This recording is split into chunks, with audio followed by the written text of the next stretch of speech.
কল্যাণমূলক রাষ্ট্র বলতে কী বোঝো? উত্তর। ভূমিকা। রাষ্ট্র মানবজীবনের অত্যন্ত গুরুত্বপূর্ণ একটি প্রতিষ্ঠান। আধুনিক বিশ্বে প্রায় সব রাষ্ট্রই এর অন্তর্ভুক্ত। জনগণের কল্যাণের জন্য রাষ্ট্রগুলো বিভিন্ন কার্যক্রম সম্পাদন করে।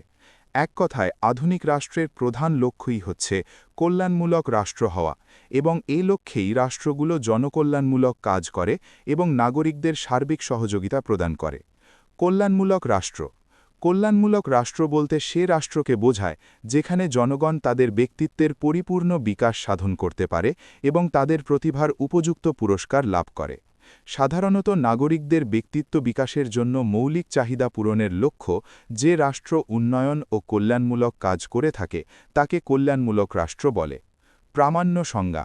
GDH কোল বলেন, যে সমাজ নাগরিকদের জীবনযাত্রার সর্বনিম্ন চাহিদা পূরণ করতে পারে তাকেই কল্যাণমূলক রাষ্ট্র বলে।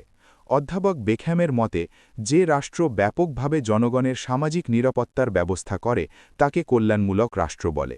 টিটমাসের মতে, কল্যাণমূলক রাষ্ট্র হল সে রাষ্ট্র যে জনগণের সার্বিক কল্যাণের দায়িত্ব গ্রহণ করে। সুতরাং কল্যাণমূলক রাষ্ট্র হল এমন একটি ব্যবস্থা যেখানে সরকার নাগরিকদের জন্য কর্মসংস্থান, আয়, শিক্ষাসেবা, স্বাস্থ্যসেবা, সামাজিক নিরাপত্তা এবং বাসস্থানের ব্যবস্থা করতে সমর্থ হয়। উপসংহার। পরিশেষে বলা যায় যে কল্যাণমূলক রাষ্ট্রের প্রধান উদ্দেশ্য হচ্ছে জনগণের কল্যাণ সাধন।